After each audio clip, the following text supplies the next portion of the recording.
ఆది కాండము 49వ అధ్యాయము 18వ వచనం ఒక మాట చదువుకుందాం.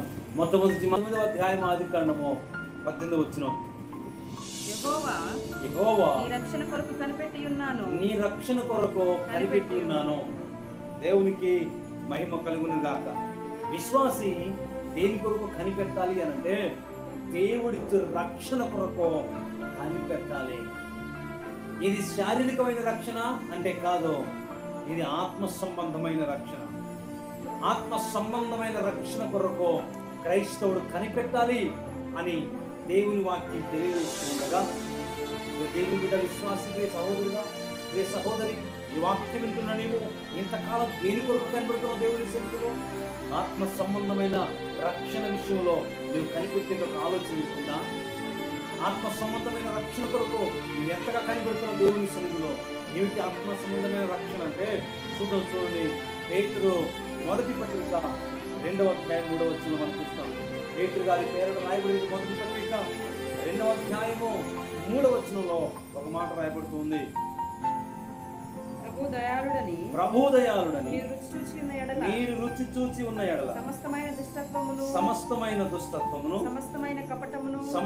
కపటమును వేషధారణ అసూయ సమస్త దూషణ మాటలు మాని క్రొత్తగా జన్మించిన శిశువును పోలిన వారై నిర్మలమైన వాక్యమును పాలవలన రక్షణ విషయములో ఎదుగు నిమిత్తము ఆ పాలను అపేక్షించుడి. దేవునికి స్తోత్రం. రక్షణ విషయమైన ఎదుగుదల. ఏమిటి రక్షణ అంటే? ఇక్కడ రాయబడింది పాలవలన రక్షణ. పాలవలన అనే మాట మనం చూస్తే, పాలవలన అనే మాట పాలవలన అనే దాని మీద ఒకటని అంకె వేసి ఉంటుంది. క్రింద ఫుట్ నోట్లో ఒక మాట రాయబడింది నిర్మలమైన ఆత్మ సంబంధముకు రక్షణ. దేవునికి స్తోత్రం. దేవుని సంబంధం దేవుని వెళ్ళారా?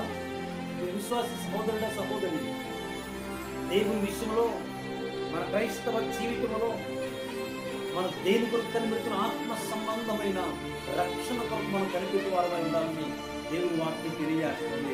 ఆత్మ సంబంధమైన రక్షణ ఏమిటి అంటే ఇది ఇక్కడే రాయబడిన మాట ఏంటంట, ప్రభువుని మీరు రుచి చూస్తున్న ప్రకారము ఏం చేయాలి?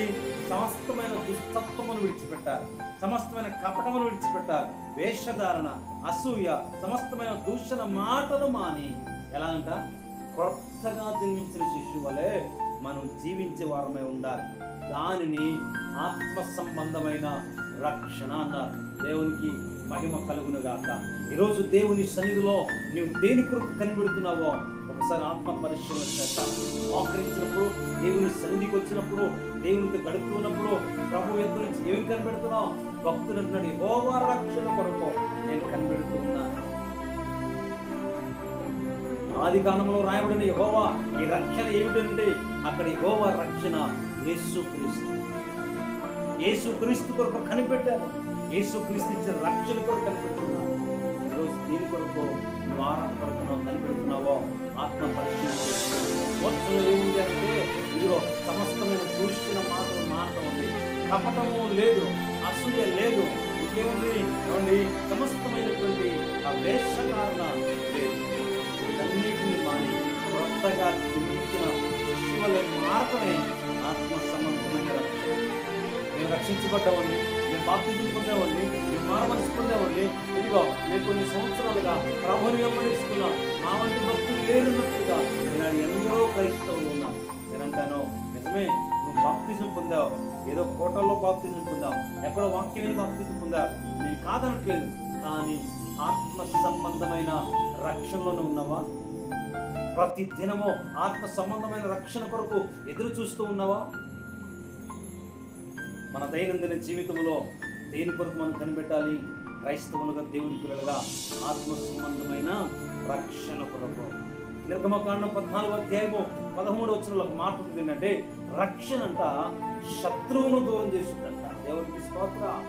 నిన్ను దేవునికి దూరం చేస్తున్న శత్రువు, నిన్ను దేవునికి నీకు మధ్యలో ఎవరి సహవాసాన్ని విడగొడుతున్న శత్రువు, నిన్ను బాధ పెడుతున్న శత్రువు, నిన్ను దేవునికి దూరంగా తీసుకెళ్తున్నా ఏ శత్రువు అనబడుతున్నా వ్యసనం కానీ బలహీనత కానీ ఏదైతే ఉందో అది రక్షణ అంట ఆ శత్రువు నుండి నిన్ను దూరం చేస్తుంది అనుకుని ఈ పూట నీవు ఏం ప్రార్థిస్తున్నావు, ఏమనుకుని ఆత్మ పరిచయం చేసుకుని ఆత్మ సంబంధమైన రక్షణ కొరకు ఒకడు వివాహం అవ్వాలని కనిపెడతాడు, ఒకరు కారు కోసం కనిపెడతాడు, ఒక గొప్ప పెళ్లి కోసం కనిపెడతారు, మరొకరు సంపద, మరొకరు ఉద్యోగం కోసం, మరొకరు ఎంత కూడా శారీర సంబంధమైన కనిపెడుతున్నటువంటి భక్తి జీవితంగా దేవుడు కోరుకునేది ఆత్మ సంబంధమైన రక్షణ అనుభవంలోనికి మనం రావాలి అని దేవుడు పిలుస్తున్నాడు. కనుక మొదటిగా ఆత్మ సంబంధమైన రక్షణ కొరకు మనం కనిపెట్టి వారమై ఉండాలి.